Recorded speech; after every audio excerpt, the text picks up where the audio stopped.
So hi guys, today we will revise quality control standards. Okay, first audit quality நமக்கு ரொம்ப முக்கியம். எதனால ரொம்ப முக்கியம் அப்படின்னா because purpose of the audit என்ன அப்படின்னா users of the financial statementக்கு என்ன கொடுக்கறது தான், கான்ஃபிடன்ஸ் கொடுக்கறது தான். கரெக்டா? ஸோ அப்போ கான்ஃபிடன்ஸ் கொடுக்கணும் அப்படின்னு சொன்னால் ஆடிட் குவாலிட்டியாக இருக்கிறது ரொம்ப முக்கியம். ஆடிட் ஹை குவாலிட்டியோடு இருக்கணும். ஓகே, அப்போ ஆடிட் ஹை குவாலிட்டியாக இருக்கணும்னா அது எப்படி பண்ணணும் அப்படின்னு சொல்கிறதுக்கு நமக்கு 2 ஸ்டாண்டர்ட்ஸ் இருக்குது. ஒன்று SQC1, இன்னொன்று SA220. 2 ஸ்டாண்டர்ட்ஸ் இருக்குது. என்னென்ன ஸ்டாண்டர்ட்ஸ்? SQC1 and SA220. இந்த SQC1 எதுக்கு அப்படின்னா it deals about quality control of all the engagement. All the என்கேஜ்மெண்ட்னு சொல்லும் போது SQC1 எல்லாத்துக்குமே applicable. Like audit, review, related services, agreed upon procedures, compilation எல்லாத்துக்குமே SQC1 அப்ளிகபிள். அண்ட் SA220 எதுக்கு மட்டும் அப்ளிகபிள்னா it is applicable only to என்ன engagements? Audit engagements. இப்போ ஃபர்ஸ்ட் நம்ம பார்க்க போகிறது SQC1. Name of the standard என்ன அப்படின்னா quality control for firms that perform audit and review of historical financial information and other assurance and related services engagement. ஏன்னா SQC1 எல்லா என்கேஜ்மெண்ட்ஸ்க்கும் சொன்னோமா, அதனால நேம்லேயே என்ன வந்துருச்சு, எல்லாமே வந்துருச்சு. என்னது? Audit, review, other assurance and related services. அப்போ எல்லா என்கேஜ்மெண்ட்டுக்கும் என்ன அப்ளிகபிள்? SQC1 applicable. இப்போ இந்த SQC1ல் என்ன சொல்கிறாங்க அப்படின்னா SQC1 ஃபர்ம்ஸ் கிட்ட என்ன சொல்கிறாங்கன்னா நீங்கள் ஒரு குவாலிட்டி கண்ட்ரோல் சிஸ்டம் ரெடி பண்ணுங்கள். என்ன ரெடி பண்ணுங்கள்? குவாலிட்டி கண்ட்ரோல் சிஸ்டம் ரெடி பண்ணுங்கள். இந்த குவாலிட்டி கண்ட்ரோல் சிஸ்டம் எதுக்கு ரெடி பண்ணும் அப்படின்னா ஸோ தட் உன் ஃபர்மும் அதில் உள்ள பர்சனல்ஸும் அவங்கவுங்களோட professional standards, legal and regulatory ரெக்குயர்மெண்ட்ஸை கம்ப்ளை பண்ணுறாங்க அப்படின்னு என்ஷூர் பண்ணுறதுக்கான ஒரு குவாலிட்டி கண்ட்ரோல் சிஸ்டமை என்ன பண்ணிடுங்க? ரெடி பண்ணிடுங்க. அண்ட் தென் இதெல்லாம் கம்ப்ளை பண்ணும்போது ஆட்டோமேட்டிக்காக அவங்க இஷ்யூ பண்ணுற ரிப்போர்ட்ஸ் எப்படி இருக்கும்னா அப்ராப்ரியேட்டாக இருக்கும் அப்படின்னு சொல்கிறாங்க. இதுதான் அப்ஜெக்டிவ் ஆஃப் என்னது? SQC1. அப்போ SQC1 requires firms to establish a system of quality control designed to provide reasonable assurance that firm and its personnel comply with professional standards, legal and regulatory requirements and reports issued are appropriate. Okay, இப்போ இந்த quality control system அப்படின்னு சொல்லும்போது அதில் டோட்டலாக 6 elements இருக்குது. எத்தனை elements இருக்குது? 6 elements இருக்குது. என்னென்ன எலமெண்ட்ஸ் அப்படின்னா leadership responsibility for quality, ethical requirements, acceptance and continuance of client relationship and specific engagement, human resources, engagement performance and monitoring. இப்போ நம்ம ஃபர்ஸ்ட் எலமெண்ட் பார்க்க போகிறோம். என்னது? Leadership responsibility for quality. இப்போ இந்த லீடர்ஷிப் ரெஸ்பான்சிபிலிட்டி ஃபார் குவாலிட்டியில் என்ன சொல்கிறாங்க அப்படின்னா இந்த குவாலிட்டி ஆஃப் த ஃபர்முக்கு யார் ரெஸ்பான்சிபிள்னா 2 பேர் ரெஸ்பான்சிபிள். ஒருத்தர் CEO, இன்னொருத்தர் மேனேஜிங் பார்ட்னர். இவங்க தான் ultimate responsibility for quality of the firm. Okay, so இவங்க என்ன பண்ணணும் அப்படின்னு சொன்னால் they should promote a internal culture. அந்த கல்ச்சர் எதை ஃபோக்கஸ் பண்ணி மட்டும்தான் இருக்கணும்னா குவாலிட்டியை ஃபோக்கஸ் பண்ணி மட்டும்தான் இருக்கணும். சின்ஸ் இந்த சிஇஓவும் மேனேஜிங் பார்ட்னரும் தான் அல்டிமேட் ரெஸ்பான்சிபிலிட்டினால அவங்களுக்கு ஏற்ற sufficient and appropriate experience, ability and authority இருக்கணும்னு சொல்கிறாங்க. இதுதான் first element, leadership responsibility for quality. Next element என்னது? Ethical requirements. இந்த எத்திக்கல் ரெக்குவயர்மெண்ட்ஸில் என்ன சொல்கிறாங்க அப்படின்னா ஃபார்ம் எல்லாமே ஒரு பாலிசி அண்ட் ப்ரொசீஜர் போடுங்க. எதுக்கான பாலிசி அண்ட் ப்ரொசீஜர்னா உன் ஃபார்மில் உள்ள எல்லாருமே ethical requirements as per code of ethics follow பண்ணணும் அப்படின்ற மாதிரி பாலிசிஸ் அண்ட் ப்ரொசீஜர் போடுங்க. அது என்ன கோட் ஆஃப் எத்திக்ஸ் சொல்லியிருக்காங்க அப்படின்னா ஃபண்டமெண்டல் பிரின்சிபல்ஸ் ஆஃப் எத்திக்ஸ் தான் சொல்லியிருக்காங்க. என்னென்ன ஃபண்டமெண்டல் பிரின்சிபல்ஸ்னா integrity, objectivity, professional competence and due care, confidentiality and professional behaviour. அப்போ இந்த பிரின்சிபல்ஸ் எல்லாத்தையும் ஃபார்மில் உள்ள எல்லாரும் என்ன பண்ணணும்? கம்ப்ளை பண்ணணும். இது இல்லாமல் ஃபார்மில் உள்ளவங்க எல்லாருமே மெயின்டைன் பண்ண வேண்டிய முக்கியமான குவாலிட்டி ஒன்று இருக்குது. அது என்ன அப்படின்னா இண்டிபெண்டன்ஸ். அப்போ இண்டிபெண்டன்ஸ் மெயின்டைன் பண்ணணும்னா ஃபஸ்ட்டு அது ஃபார்மில் உள்ள எல்லாருக்கும் தெரியணும். அதனால ஃபஸ்ட்டு அதை என்ன பண்ணணும்? என்கேஜ்மெண்ட் டீமில் உள்ள எல்லாருக்கிட்டையும் கம்யூனிகேட் பண்ணணும். So communicate independence requirements to the personnel. Then நம்ம என்ன பண்ணணும்னா we should identify and evaluate. We should identify and evaluate circumstances that causes thread. அந்த இண்டிபெண்டன்ஸ்க்கு ஏதாவது த்ரெட் வர மாதிரி சர்க்கம்ஸ்டன்ஸ் இருக்குது அப்படின்னா அது என்னென்ன சர்க்கம்ஸ்டன்ஸ் அப்படின்னு சொல்லி நம்ம ஐடென்டிஃபை பண்ணணும். அண்ட் முடிஞ்சால் அதை என்ன பண்ண பார்க்கணும், எலிமினேட் பண்ண பார்க்கணும். அப்படி எலிமினேட் பண்ண முடியல அட்லீஸ்ட் அதை ரெடியூஸ் அது நம்ம பண்ண ட்ரை பண்ணணும். அப்படி எலிமினேட்டும் பண்ண முடியல ரெடியூஸும் பண்ண முடியல அப்படின்னா we should withdraw from the engagement. and independence breach ஆகிற மாதிரி firmல எது நடந்தாலுமே அதை இமீடியட்டாக we should notify. and as a firmல உள்ள எல்லார்கிட்ட இருந்தும் independence compliance பற்றி written confirmation அட்லீஸ்ட் annual basisல வாங்கிடணும். இதுதான் ethical requirements. then third element is acceptance and continuance of client relationship and specific engagement.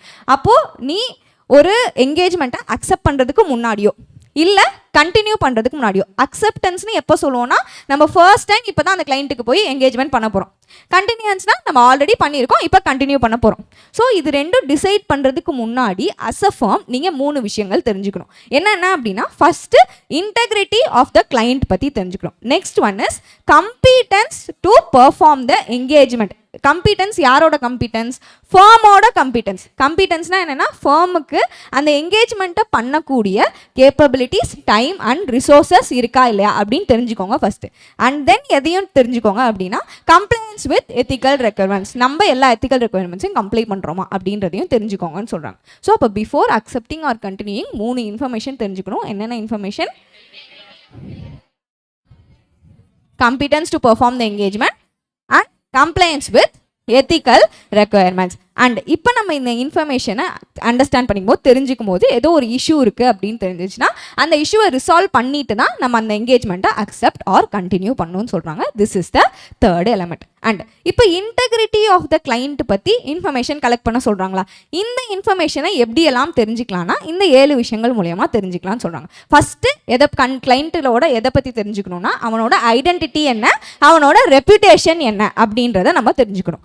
Next அவனோட நேச்சர் ஆஃப் பிஸ்னஸ் ஆப்ரேஷன் என்ன business பண்ணுறான் அப்படின்றத தெரிஞ்சுக்கணும்.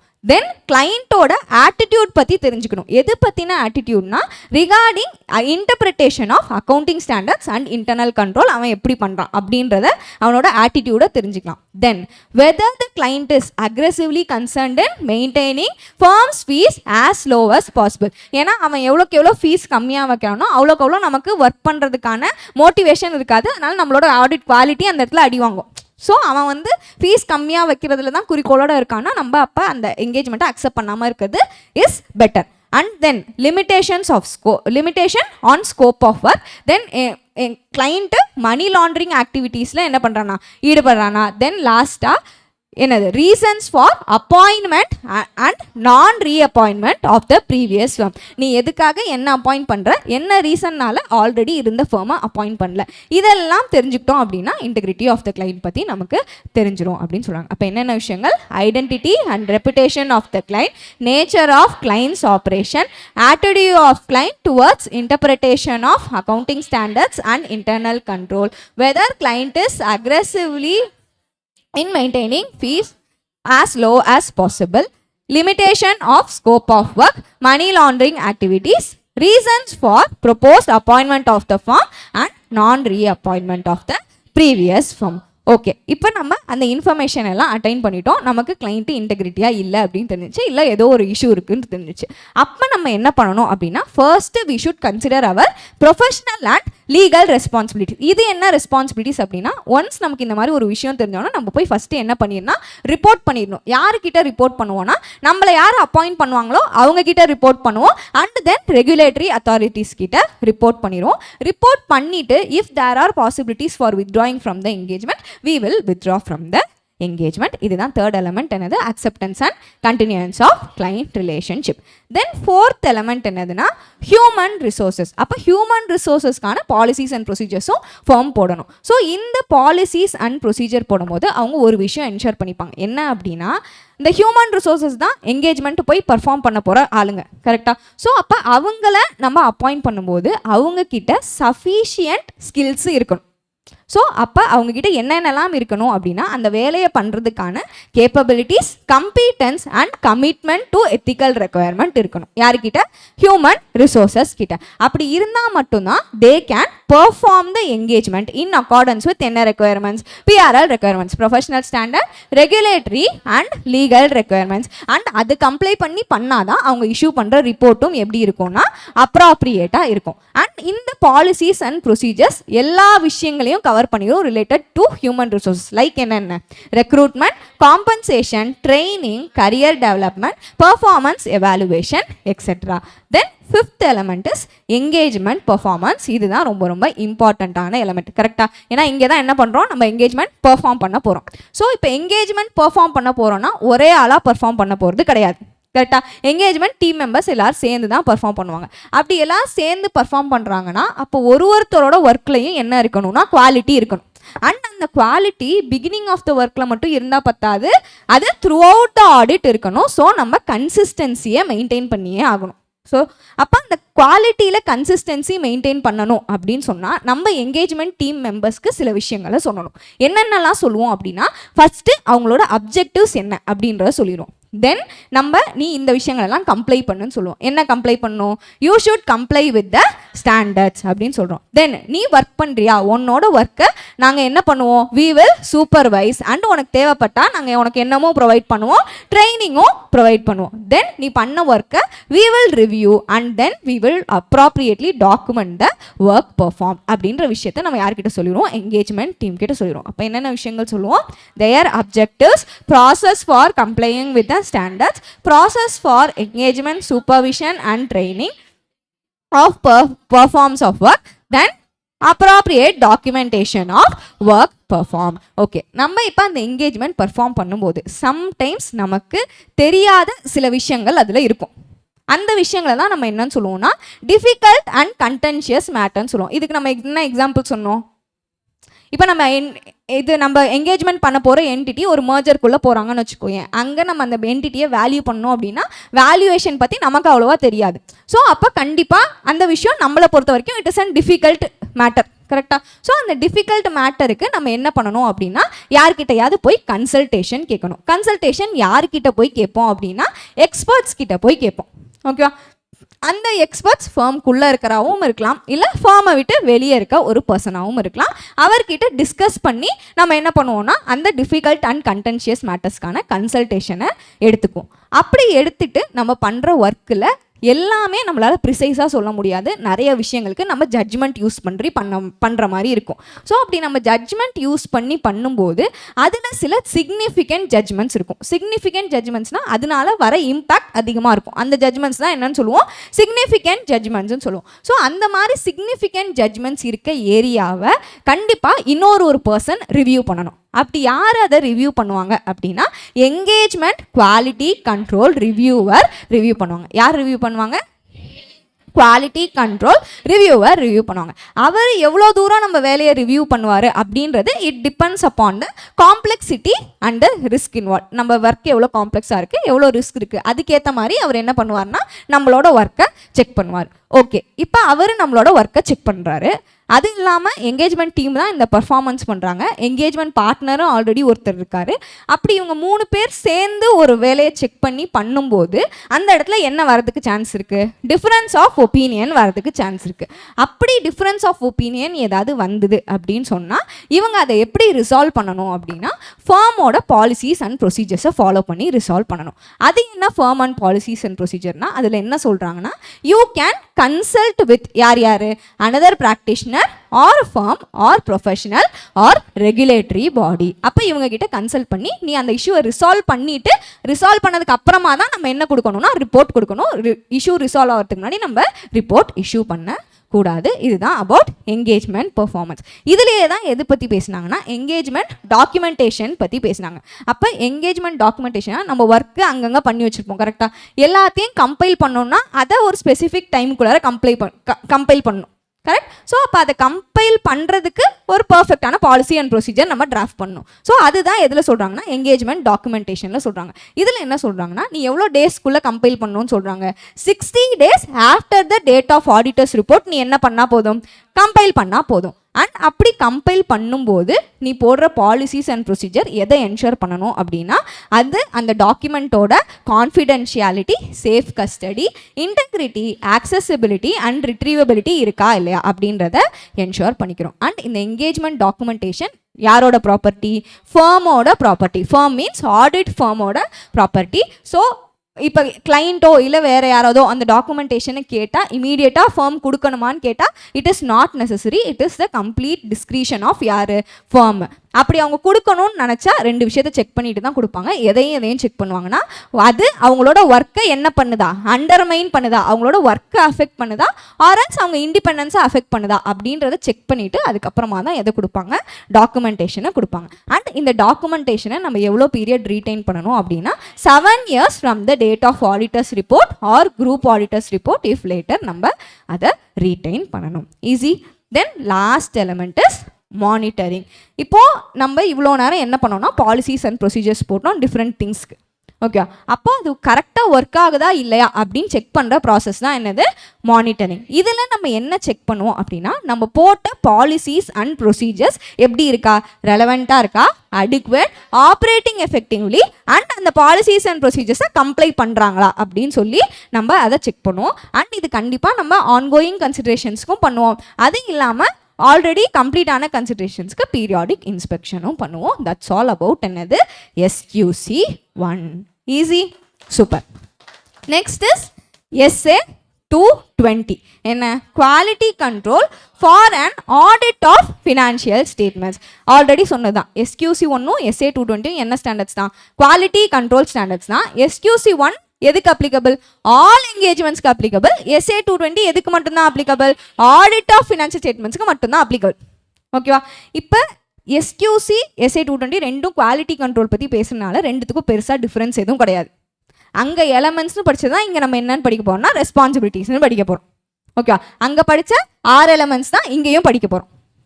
Okay, so அப்போ அப்ஜெக்டிவ் ஆஃப் SA 220 என்ன அப்படின்னா இங்கேயும் நம்ம என்ன தான் போடுறோம்? பாலிசிஸ் அண்ட் ப்ரொசீஜர்ஸ் தான் போடுறோம். ஆனால் இது எந்த லெவலுக்கு மட்டும் அப்படின்னா என்கேஜ்மெண்ட் லெவலுக்கு மட்டும். என்கேஜ்மெண்ட் மீன்ஸ் இந்த இடத்துல ஆடிட் என்கேஜ்மெண்ட் லெவலுக்கு மட்டும். ஓகேவா? இதில் நம்ம போடுற பாலிசிஸ் அண்ட் ப்ரொசீஜர்ஸ் எதை என்ஷூர் பண்ணோம் அப்படின்னா audit comply with professional standards, regulatory and legal requirements and auditors report issued is appropriate. And இங்கே என்ன சொல்கிறாங்கன்னா இந்த quality control for audit of financial statementsக்கு யார் ரெஸ்பான்சிபிலிட்டி அப்படின்னா engagement partner தான் ரெஸ்பான்சிபிலிட்டி அப்படின்னு சொல்கிறாங்க. கிளியரா? ஓகே, இப்போ எலமெண்ட்ஸ் ஆஃப் SA 220 பார்க்கலாம். ஃபர்ஸ்ட் ஒன் என்னது? Leadership responsibility for quality of audit. இதில் ஆஸ் யூஷுவல் யார் ரெஸ்பான்சிபிள் குவாலிட்டிக்கு? என்கேஜ்மெண்ட் பார்ட்னர் தான் ரெஸ்பான்சிபிள். ஸோ அவரோட ஆக்ஷன்ஸ் அண்ட் மெசேஜஸ் மூலியமாக அவரோட என்கேஜ்மெண்ட் டீமுக்கு சில விஷயங்களை எம்ஃபசைஸ் பண்ணணும். அவர் என்ன எம்ஃபசைஸ் பண்ணுவார் ஃபஸ்ட்டு அப்படின்னா இம்பார்ட்டன்ஸ் ஆஃப் ஆடிட் குவாலிட்டியை எம்ஃபசைஸ் பண்ணுவார். எதை எம்ஃபசைஸ் பண்ணுவார்? இம்பார்ட்டன்ஸ் ஆஃப் ஆடிட் குவாலிட்டியை எம்ஃபசைஸ் பண்ணுவார். அப்போ ஆடிட் குவாலிட்டி இருக்கணும் அப்படின்னு சொன்னால் ஃபஸ்ட்டு நம்ம பண்ணுற ஒர்க்கு எதை கம்ப்ளை பண்ணி பண்ணணும்னா professional standards, regulatory and legal ரெக்குயர்மெண்ட்ஸை கம்ப்ளை பண்ணி பண்ணணும். அண்ட் நம்ம இன்னொரு விஷயத்தையும் கம்ப்ளை பண்ணோம். என்ன அப்படின்னா ஃபார்மோட குவாலிட்டி கண்ட்ரோல் பாலிசிஸ் அண்ட் ப்ரொசீஜர்ஸை கம்ப்ளை பண்ணோம். இது ரெண்டுத்தையும் நம்ம கம்ப்ளை பண்ணி பண்ணால் நம்ம இஷ்யூ பண்ணுற ரிப்போர்ட் எப்படி இருக்கும்? அப்ராப்ரியேட்டாக இருக்கும். அண்ட் இது இல்லாமல் நமக்கு ஏதோ ஒரு இஷ்யூ வருது என்கேஜ்மெண்ட்டில் அப்படின்னு சொன்னால் என்கேஜ்மெண்ட் டீம் மெம்பர் தைரியமாக அந்த இஷ்யூவை வெளியே சொல்கிற மாதிரி இருக்கணும் நம்மளோட என்விரான்மெண்ட். இதுதான் என்னது? Importance of quality. தென் இது இல்லாமல் அவர் இன்னொரு விஷயம் என்ன சொல்லுவார்னா ஆடிட் குவாலிட்டி இம்பார்ட்டன்ட் மட்டும் இல்லை, it is very very essential in performing the audit engagement அப்படின்னு சொல்லுவார். இவ்வளோ தான் என்னது?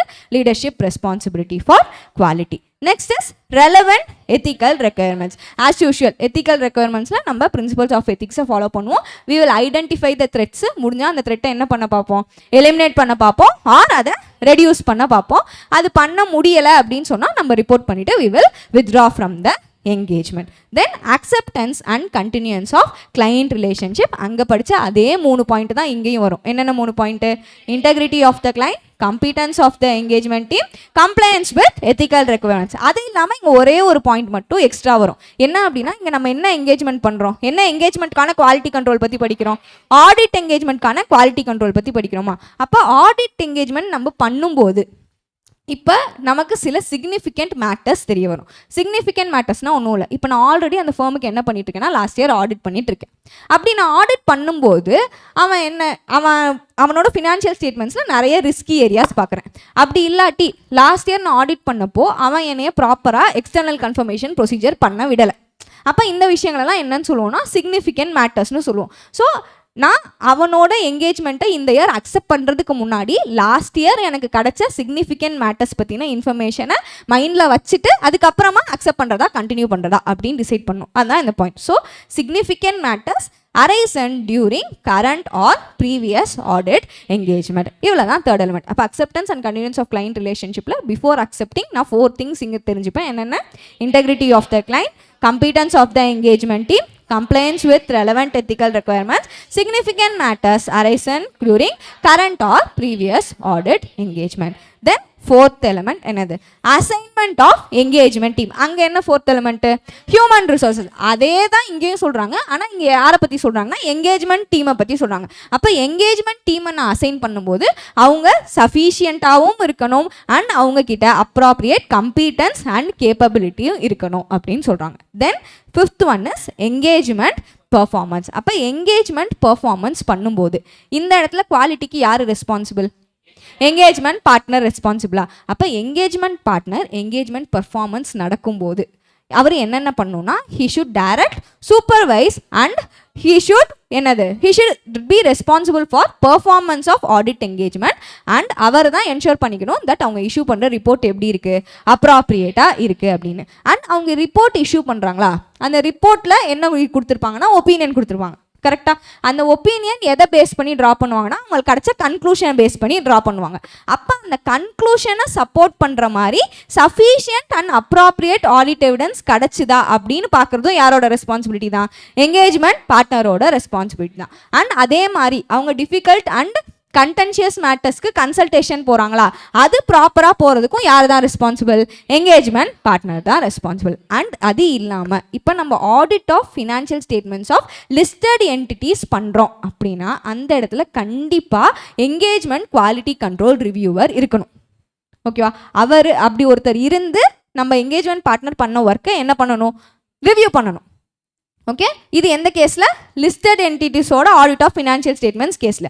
ஸோ அந்த டைமில் என்கேஜ்மெண்ட் பார்ட்னரோட ரெஸ்பான்சிபிலிட்டி என்ன அப்படின்னா first engagement quality control reviewer has been அப்பாயிண்டடா இல்லையா அப்படின்றத அவர் செக் பண்ணணும். தென் discuss significant matter arising during the engagement, then not to date auditor's report until completion of engagement quality control review. அப்போ அந்த engagement quality control reviewer அவரோட ரிவ்யூவை complete பண்ணுறதுக்கு முன்னாடி நம்மளோட எதை கொடுக்கக்கூடாது? ஆடிட் ரிப்போர்ட்டை கொடுக்கக்கூடாது. And if there is any என்னது டிஃப்ரென்ஸ் ஆஃப் ஒப்பீனியன் அதை நம்ம எது படி சால்வ் பண்ணணும்? ஃபார்மோட பாலிசிஸ் அண்ட் ப்ரொசீஜர்ஸ் படி சால்வ் பண்ணணும். அப்படின்றது யாரோட ரெஸ்பான்சிபிலிட்டி? என்கேஜ்மெண்ட் பார்ட்னரோட ரெஸ்பான்சிபிலிட்டி. தென் லாஸ்ட் எலிமெண்ட் என்னது? மானிட்டரிங். மானிட்டரிங்கில் நம்ம என்ன பண்ணுவோம்? இது வரைக்கும் நம்ம போட்ட policies and procedures relevant, adequate and operating எஃபெக்டிவ்லியா அப்படின்றத செக் பண்ணுவோம். Then as an engagement partner நான் அதோட ரிசல்ட்ஸையும் அதோட எஃபெக்ட் ஆன் த என்கேஜ்மெண்ட்டையும் கன்சிடர் பண்ணுவேன். இதோட நம்மளோட என்னவும் முடிஞ்சிச்சு, SA 220யும் முடிஞ்சிச்சு. இது இல்லாமல் ஒரு குட்டி கான்செப்ட் இருக்குது. என்னது?